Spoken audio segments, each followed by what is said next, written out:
let's talk about the basics of life insurance, or the basic types anyway.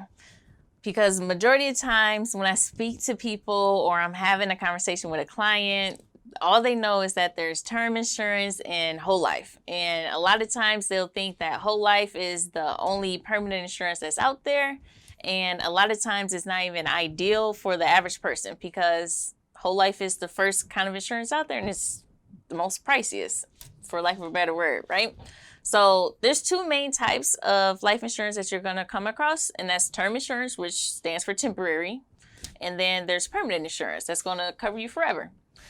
With temporary insurance or term insurance, you're going to find that it's going to cover you for 10, 20, 30 years, all right?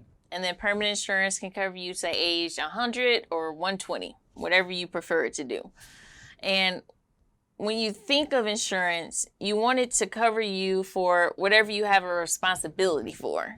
So, for example, if you have a mortgage, you know when you have a mortgage, you have a family that lives within that home. If, God forbid, something was to happen to you, can they still afford to keep that home if you were to leave this earth?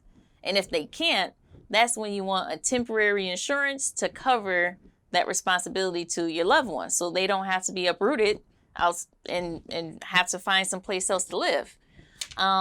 When you think about other temporary needs like small kids, you have a small child, or even a 12-year-old or 15-year-old and above, you have a responsibility to help that child to at least age 18. And do you think the child is going to be able to financially support themselves until age 18? And if they can't, that's when you want a temporary policy to cover that need to that child that you have, right? When you think about permanent insurance, you want to be able to typically cover your life.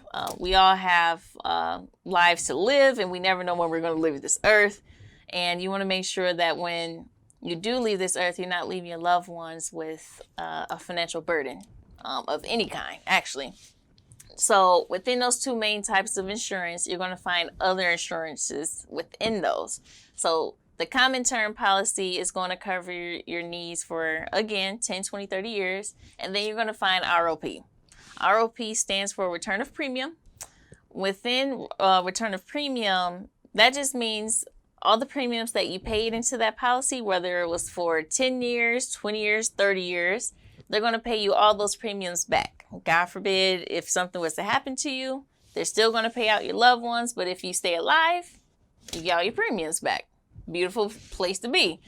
When you're thinking about permanent insurance, you have different kinds of permanent products out there. That's whole life, universal life, guaranteed universal life, and then you have index universal life. And later on, we'll speak about the difference between those policies. But the main thing you want to pick up on is that it covers you forever. You can build cash accumulation in there. That means like a savings of some sort within that policy.